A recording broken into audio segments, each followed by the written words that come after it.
السلام علیکم ورحمۃ اللہ وبرکاتہ۔ الحمد للہ رب العالمین والعاقبۃ للمتقین والصلاة والسلام علی خیر خلقہ محمد وآلہ وصحبہ اجمعین ومن تبعہم بإحسان الی یوم الدین وبعد۔ محترم حاضرین نماز، بزرگوں، پیارے بچوں، الحمدللہ اللہ کا شکر و احسان ہے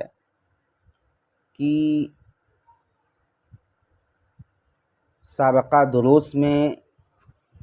توحید اور توحید سے ہی جڑی توحید کی ایک اہم قسم توحید الوہیت، اور پھر الوہیت کس کو کہتے ہیں، اور پھر توحید عبادت، یعنی الوہیت ہی توحید عبادت ہے۔ اللہ رب العالمین کو معبود برحق سمجھتے ہوئے اسی اللہ رب العالمین کی عبادت کی جائے، اور عبادت کی کچھ قسموں کو سابقہ درس کے اندر بیان کیا گیا۔ آج کے اس درس میں بھی توحید کی اہم قسم جو ہے توحید الوہیت، اسی کے تعلق سے کچھ مزید گفتگو ہوگی۔ یعنی عبادت جو اللہ رب العالمین کی کرنی ہے، تو عبادت کی بہت ساری قسمیں ہیں، جیسا کہ میں نے پہلے بیان کیا تھا سابقہ درس کے اندر کہ تو عبادت کی بڑی ساری قسمیں ہیں، اور اس میں ایک اہم چیز دعا ہے، اور دعا کی دونوں قسمیں تھیں، اس کو بھی بیان کیا گیا۔ اور پھر اس کے بعد یہ بیان کیا گیا کہ محبت بھی ہے عبادت، اور ایسے ہی خوف بھی عبادت میں شامل ہے، اور اللہ رب العالمین سے امید لگانا بھی، اللہ رب العالمین کی رحمتوں کا طلب کرنا بھی، اللہ رب العالمین سے جائز ضروریات کو مانگنا بھی، یہ عبادت میں شامل ہے۔ ایسے ہی آج کے درس کے اندر توکل، بھروسہ کرنا، یہ بھی توکل عبادت کی قسموں میں سے ایک قسم ہے، اور توکل کا معنی ہے وہو الاعتماد علی الشیء، کہ کسی چیز پر اعتماد اور بھروسہ کرنا۔ اب یہ کیسے عبادت ہوگی؟ یہ اس طرح سے عبادت ہوگی کہ ہمیں اور آپ کو باری تعالیٰ نے پیدا کیا ہے۔ کس لیے پیدا کیا ہے؟ کہ ہم اور آپ اسی اللہ کی عبادت کریں، اسی اللہ سے مانگیں، اسی سے اپنی لو کو لگائیں، اور اسی سے امید بھی رکھیں، اسی پر بھروسہ بھی کریں، اسی پر بھروسہ بھی کریں۔ یہی توکل ہے کہ اسی اللہ رب العالمین پر بھروسہ کریں، جائز چیزوں کے طلب میں کسی اور پر ہمارا بھروسہ نہ ہو۔ جو بھی چیزیں طلب کرنی ہو اللہ رب العالمین سے طلب کریں، اور ایک بھروسے کے تحت کہ اللہ رب العالمین تو نے ہم کو پیدا کیا ہے، تو ہمارا مالک ہے، تو انشاءاللہ تو ہمیں دے گا، یقین ہو۔ یہاں مؤلفین رحمہم اللہ نے بیان کیا ہے، کہتے ہیں کہ توکل علی اللہ کا مطلب یہ ہے کہ آدمی اپنے معاملے کو اللہ رب العالمین کے سپرد کر دے، اخلاص کے ساتھ، سچائی کے ساتھ، مزید کیا ہو، اعتماداً علیہ وثقتاً بہ، کہ اس اللہ رب العالمین کی ذات پر اعتماد بھی ہو، بھروسہ بھی ہو، اور ساتھ ہی ساتھ جو جائز اسباب اللہ رب العالمین نے فوائد کو حاصل کرنے کے لیے بتلائے ہیں، مباح اسباب جو بتلائے ہیں، ایک بندہ ان کو بھی اختیار کرے، یعنی جائز اسباب بھی اختیار کرے۔ اور ایسے ہی ودفع المضار، وہ اسباب جن سے اللہ رب العالمین ناخوش ہوتا ہے، وہ اسباب جو اللہ رب العالمین کو پسند نہیں ہے، وہ اسباب جن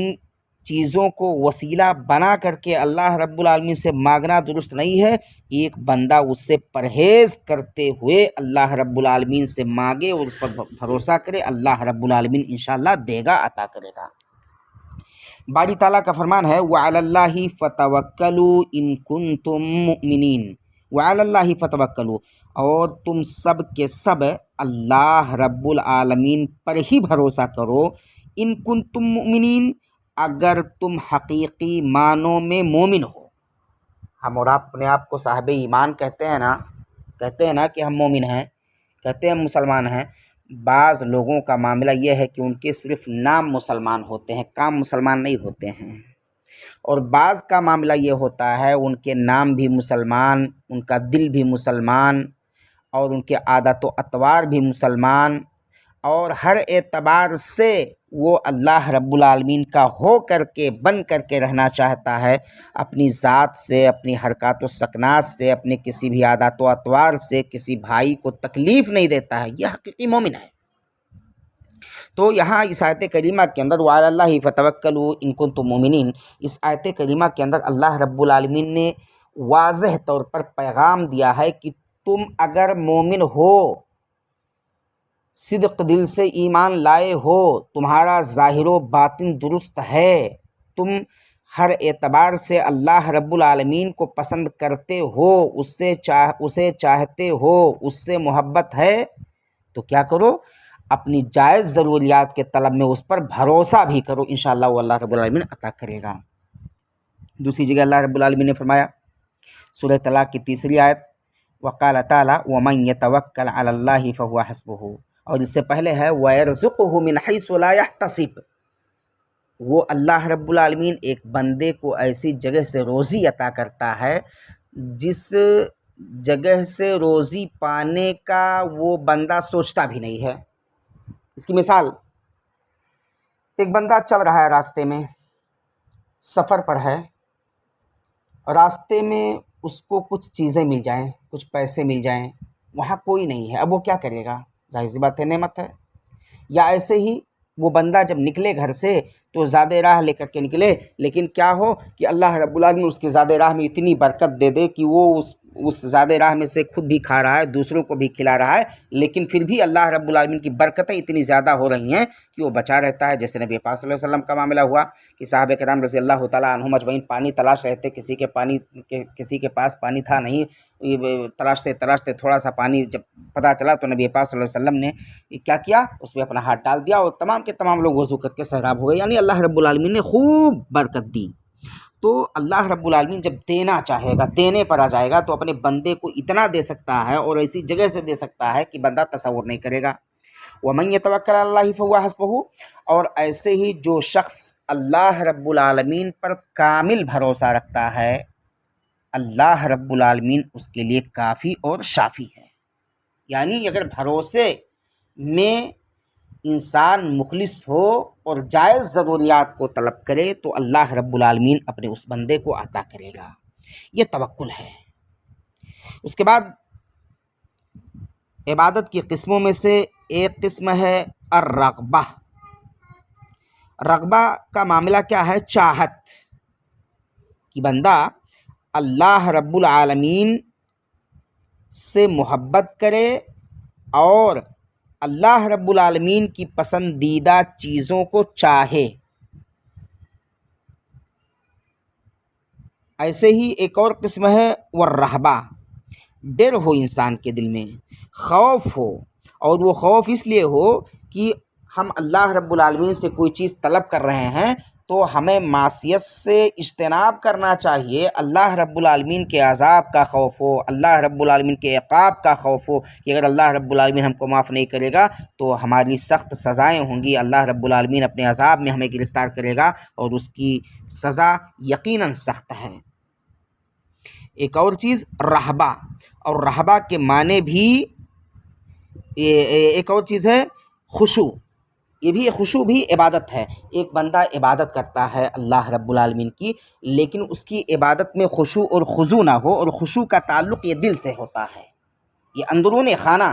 جو دل ہے، اس دل سے اللہ رب العالمین کے قریب ہوتا ہے، اس دل سے اللہ رب العالمین چاہتا ہے۔ اور اسی سے ایک اور چیز ہے خضوع۔ خضوع کا معاملہ یہ ہے کہ انسان اپنے اعمال کے ذریعے سے، جوارح کے ذریعے سے، اپنے اعضاء کے ذریعے سے وہ عبادت کرے۔ تو یہاں کیا ہے کہ رغبت بھی عبادت کی قسموں میں سے ایک قسم ہے، رہبہ بھی عبادت کی قسموں میں سے ایک قسم ہے، اور خشوع بھی عبادت کی قسموں میں سے ایک قسم ہے۔ خشوع کی تعریف یہاں جو کی گئی ہے، الذل والخضوع لعظمت اللہ بحیث یستسلم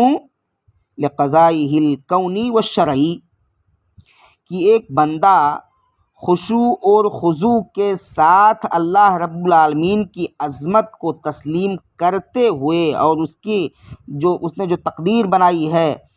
تقدیر کونی یا تقدیر شرعی، ان سب پر بھی ایک بندہ ایمان رکھتے ہوئے اللہ رب العالمین کی جناب میں جب اپنی عرضی رکھے گا تو انشاءاللہ اللہ رب العالمین بندے کو عطا کرے گا۔ اللہ رب العالمین نے رغبت کو، رہبت کو اور خشوع کو قرآن کریم کی ایک آیت کے اندر جمع کر دیا ہے کہ ایک بندہ عبادت میں رغبت کو بھی اپنائے، رہبت کو بھی اپنائے، اور اللہ رب العالمین کے خشوع اور خضوع کو بھی ایک بندہ اپنائے۔ جب ایک بندہ ان تینوں چیزوں کو اپنائے گا اور اللہ رب العالمین سے دعائیں کرے گا تو انشاءاللہ اس کی دعائیں قابل قبول ہوں گی، اس کی دعائیں بار آور ہوں گی اور مفید ہوں گی۔ اللہ رب العالمین نے فرمایا انہم کانوا یسارعون فی الخیرات ویدعوننا رغبا ورہبا وکانوا لنا خاشعین۔ رغبہ، الرغبہ اسی سے ہے، رہبن اسی سے الرہبہ ہے، اور خاشعین اسی سے الخشوع ہے۔ یہاں اس آیت کریمہ کے اندر اللہ رب العالمین کہتا ہے کہ یہ لوگ نیک کاموں کی طرف جلدی کرتے تھے، انہم کانوا یسارعون فی الخیرات، کہ لوگ نیک کاموں کی طرف جلدی کرتے تھے، وَيَدْعُونَنَا رَغْبًا وَرَهْبًا وَكَانُوا لَنَا خَاشِعِينَ، اور ہمیں امید اور خوف سے پکارتے تھے اور ہمارے سامنے عاجزی کرنے والے تھے۔ یعنی عاجزی اور انکساری سے اللہ رب العالمین کہتا ہے کہ یہ لوگ ہمیں خوف سے پکارتے تھے، امید بھی ہم پر رکھتے تھے، اور ایسے ہی عاجزی و انکساری سے ہمارے سامنے جھکنے والے تھے۔ یہ کون کہہ رہا ہے؟ اللہ رب العالمین۔ تو جب ایک بندہ ان تینوں چیزوں کو، رغبت کو، رہبت کو، خشوع اور خضوع کو اپنا کر کے، یعنی اللہ رب العالمین سے امید لگا کر کے، اللہ رب العالمین کو خوف کے وقت پکارتے ہوئے، اللہ رب العالمین کو پکارتے وقت عاجزی اور انکساری کو اپناتے ہوئے اللہ رب العالمین سے کوئی چیز طلب کرے گا، اللہ رب العالمین اپنے اس بندے کو انشاءاللہ الرحمن عطا کرے گا، اللہ رب العالمین دے گا۔ اللہ رب العالمین کی رحمت بڑی وسیع ہے، اللہ رب العالمین کے خزانے میں کوئی کمی نہیں ہے، بس ضرورت ہے کہ ایک بندہ مخلص ہو کر کے نبی پاک صلی اللہ علیہ وسلم کے بتلائے ہوئے ضابطے کے تحت اللہ رب العالمین سے اپنا رشتہ استوار کرتے ہوئے، اللہ رب العالمین سے محبت کرتے ہوئے، اللہ رب العالمین سے امید کرتے ہوئے اللہ رب العالمین سے مانگے، انشاءاللہ اللہ رب العالمین عطا کرے گا۔ ایسے ہی عبادت کی قسموں میں سے ایک قسم ہے الخشیہ۔ الخشیہ، یہ خشیہ بھی خوف کے معنی میں ہے، ڈر کے معنی میں ہے۔ خشیہ کی یہاں تعریف جو کی جا رہی ہے وہی الخوف المبنی علی العلم بعظمت من یخشاہ وکمال سلطانہ، کہ ایک بندہ اللہ رب العالمین سے ڈرے تو اس ڈرنے میں وہ اللہ رب العالمین کی عظمت کو تسلیم کرتا ہو، اس کا اسے علم ہو کہ یقیناً اللہ رب العالمین عظیم ہے، اور اللہ رب العالمین کے کمال سلطان ہونے پر، کہ دنیا کے اندر بھی بہت سارے لوگ اپنے آپ کو سلطان کہتے ہیں کہ میں بادشاہ ہوں، یہ ہوں، فلاں ہوں، ڈھکا ہوں، لیکن سب کا بادشاہ وہ اللہ رب العالمین ہے، سب کچھ اسی کے ہاتھ میں ہے، وہی دینے والا ہے، وہی عطا کرنے والا ہے، وہی چاہے گا تو اپنے بندوں کو نوازے گا، وہ نہیں چاہے گا تو اپنے بندوں کو محروم کر دے گا۔ اس لیے ہمیں اور آپ کو جب کسی چیز کو مانگنے کی ضرورت پڑ جائے تو اللہ رب العالمین سے اس علم کے ساتھ مانگا جائے کہ اللہ رب العالمین کی رحمت وسیع ہے، اللہ رب العالمین کا خزانہ وسیع ہے، اللہ رب العالمین کے پاس بہت کچھ ہے، اللہ رب العالمین ہی دے سکتا ہے، اس کے علاوہ کوئی دوسری ذات نہیں ہے جو کسی بندے کو دے دے یا عطا کر دے۔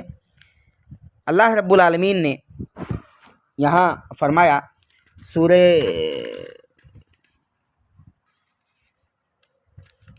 سورہ بقرہ کی 150 نمبر کی آیت ہے، اللہ رب العالمین کہتا ہے فَلَا تَخْشَوْهُمْ وَاخْشَوْنِي، اور ایسے ہی سورہ مائدہ کی آیت میں بھی اللہ رب العالمین کہتا ہے فَلَا تَخْشَوْهُمْ وَاخْشَوْنِي، یعنی سورہ بقرہ کی 150 نمبر آیت اور سورہ مائدہ کی 3 نمبر آیت فَلَا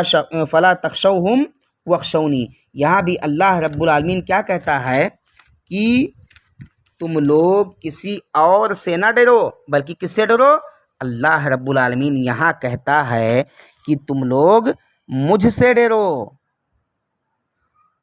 اور جب بھی ڈرنے کی ضرورت پڑ جائے مجھ سے ڈرو، کسی اور سے ڈرنے کی ضرورت نہیں ہے۔ تو ایک بندہ جب اللہ رب العالمین سے مانگے تو اللہ رب العالمین سے خوف بھی کھائے کہ اگر اللہ رب العالمین تو مجھ سے راضی نہیں ہوگا تو تیری سزائیں بڑی سخت ہیں، تیری عذاب بڑا سخت ہے، ہم برباد ہو جائیں گے۔ اے اللہ رب العالمین تو میری دعاؤں کو قبول کر لے، اے اللہ رب العالمین تو میری جائز ضروریات کو مجھے عطا کر دے۔ ایسے ہی عبادت کی قسموں میں سے ایک قسم انابت ہے۔ انابت کا معاملہ ہے وہی الرجوع الی اللہ تعالی بالقیام بطاعتہ واجتناب معصیتہ، کہ ایک بندہ جب اللہ رب العالمین کی جانب لوٹے تو اس لوٹنے کا طریقہ کیا ہونا چاہیے؟ یہاں اللہ رب العالمین نے بیان کیا ہے کہ اس لوٹنے میں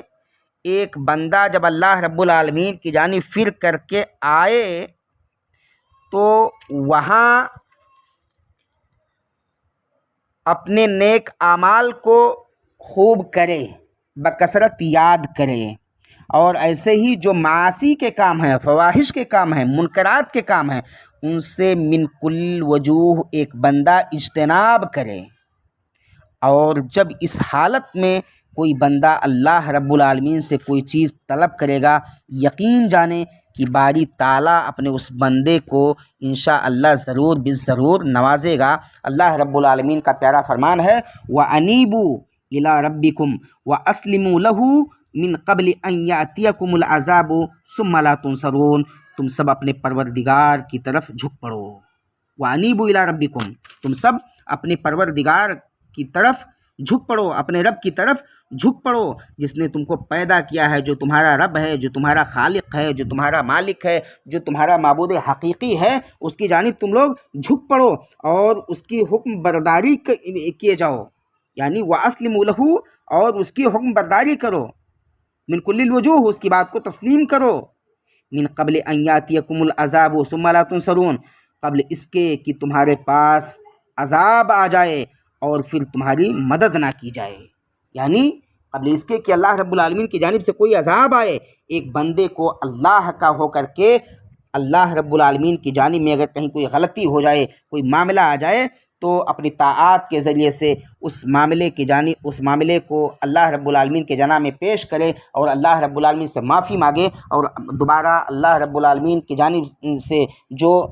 اللہ رب العالمین نے جن معصیت اور فواحش اور منکرات کے کاموں سے رکنے کے لیے کہا ہے، ان سے من کل الوجوہ رکنے کا عہد کرے۔ انشاءاللہ باری تعالیٰ ہم تمام لوگوں کی دعاؤں کو قبول کرے گا، بس شرط ہے جو مانگنے کا طریقہ ہے اس طرح مانگو۔ آخر میں اللہ رب العالمین سے دعا ہے کہ اللہ رب العالمین ہم تمام لوگوں کو، جو ہم لوگوں نے عبادت کی قسموں کو پڑھا ہے، ان کو جاننے کے بعد، سمجھنے کے بعد عمل کی توفیق دے، آمین۔ وآخر دعوانا الحمدللہ رب العالمین۔ السلام علیکم ورحمۃ اللہ وبرکاتہ۔